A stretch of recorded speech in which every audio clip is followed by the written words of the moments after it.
So speaking is one of the most challenging skills to assess because when a person speaks and it involves various skills like appropriate grammar, appropriate vocabulary, correct grammar, pronunciation, and other nonverbal communication skills. So multiple choice, true or false, and other typical types of assessment cannot authentically measure the speaking abilities of students. So teachers use performance-based assessment.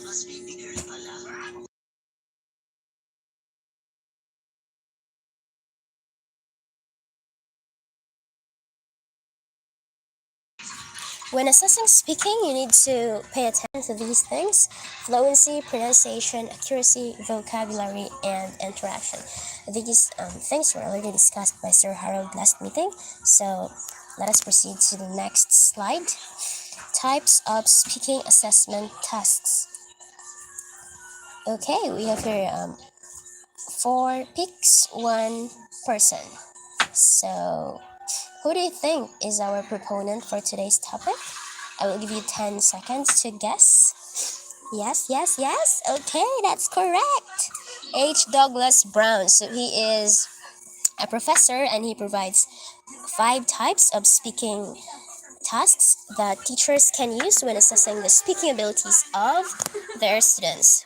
Number one is, so that's H. Douglas Brown. Number one is imitative, repeating a small stretch of language. So, imitate, like a parrot, di ba ang parrot? You'll see, Uy, someone's watching! Please don't watch, I'm just like practicing my presentation later. Uy, na nagtanaw sa akong live ay, nag-practice mong good ko. Repeating a small stretch of language. So, no, imitate, the ability to parrot back a word.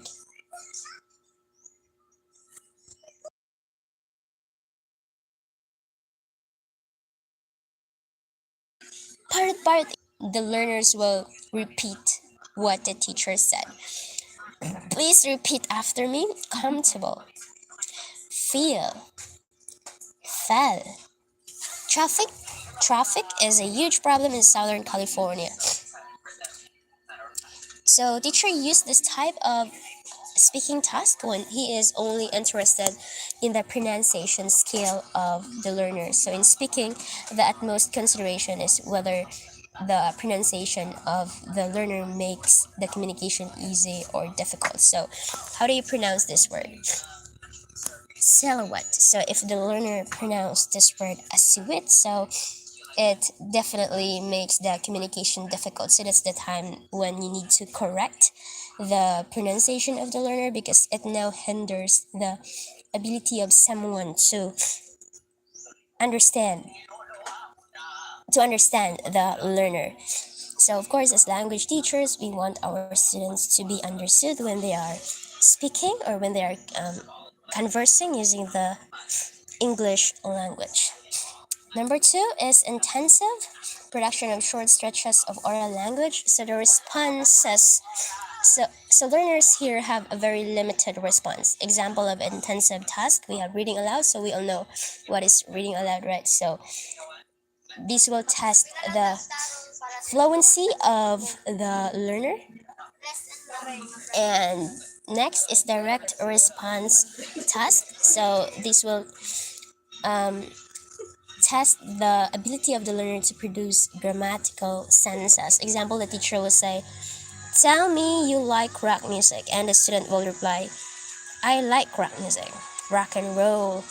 And we have another example, "I am playing basketball," change I to he.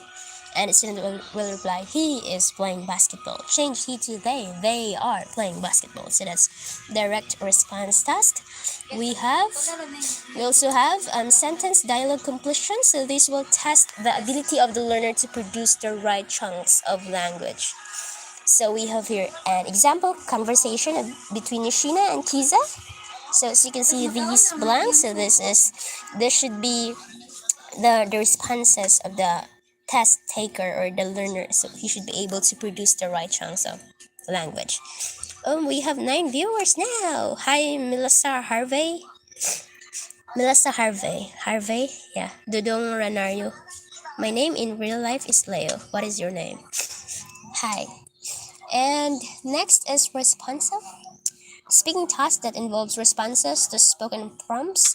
Example, question, answer. So example, the teacher will ask the learner, what do you think about the weather today? And the learner will reply, um, the weather is good. It's quiet, windy outside, and my hair is all over the place. So that's question and answer.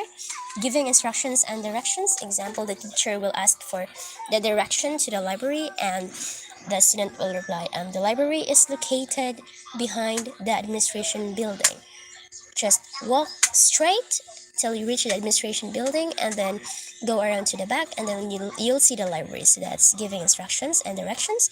And then paraphrasing. So this is when the student hear or read something, and he or she is going to retell what he hear or what he read using his or her own words.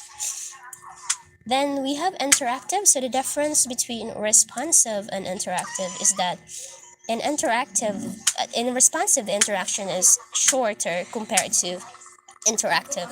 Examples are interview. So in the future, if you're going to conduct interview, you need to make sure that you need to create a comfortable or relaxed atmosphere so that the student will not be intimidated to answer the questions, and you need to choose topic that your student are familiar or topic that your student are knowledgeable about, so they can of course speak something about it. And of course you need to provide feedback. You need to highlight their strengths as well as their weaknesses. Next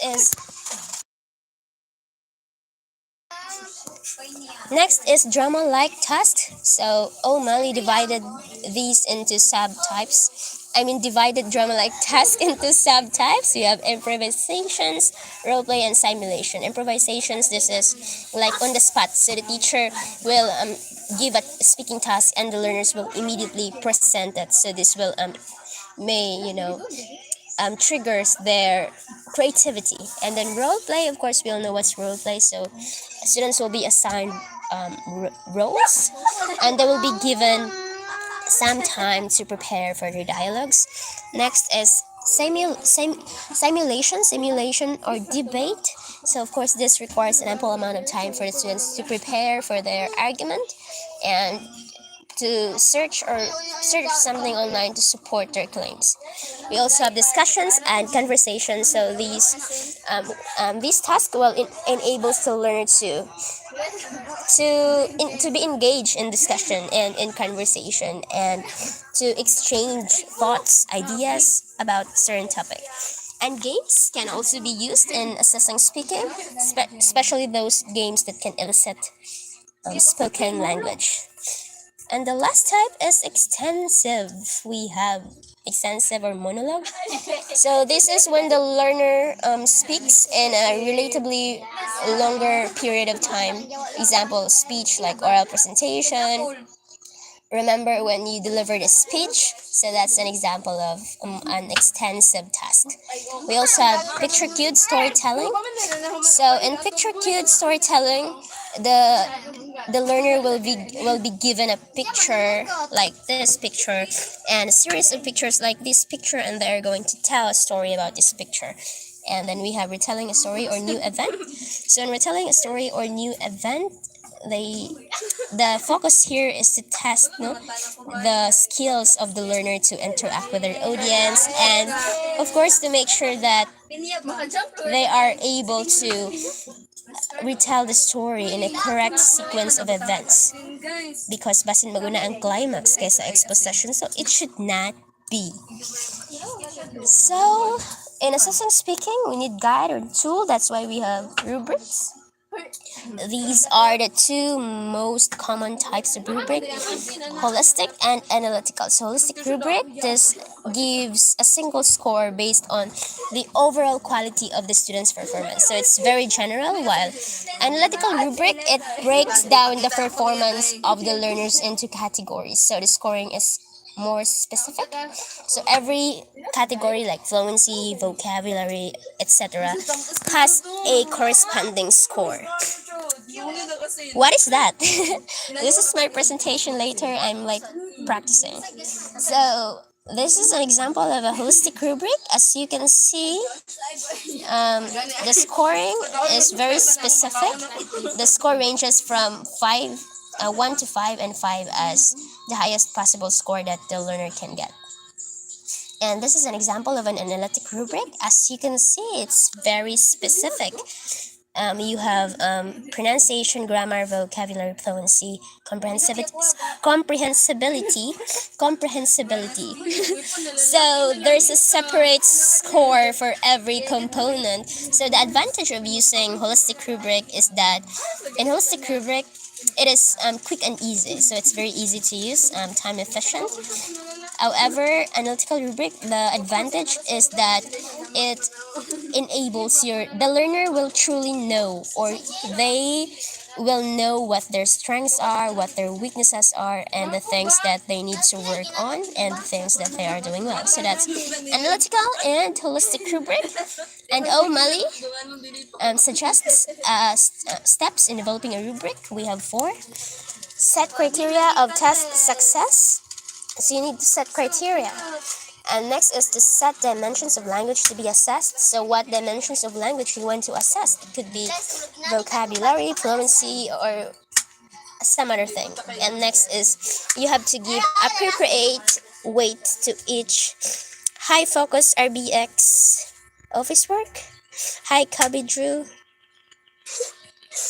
and then give appropriate weight to each dimension. So if you think fluency matters more than pronunciation, so you need to give fluency a higher score. Then you need to focus on what the test taker can do instead of what they cannot. So yes, that's it for my part. Thank you for listening, and I hope you learned something. Guys, huy, I'm live ba ya? Ay, gusto mo mag-hi? Go. Huy, mag-hi mo ba? We're eating pineapple. I want to eat pineapple.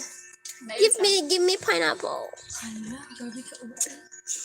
Yay! Ha! Bye guys, thank you for watching. Mag-reels ko po. Ang sabi sa sunod ko sa palitan. Si Jess, happy na din sa mga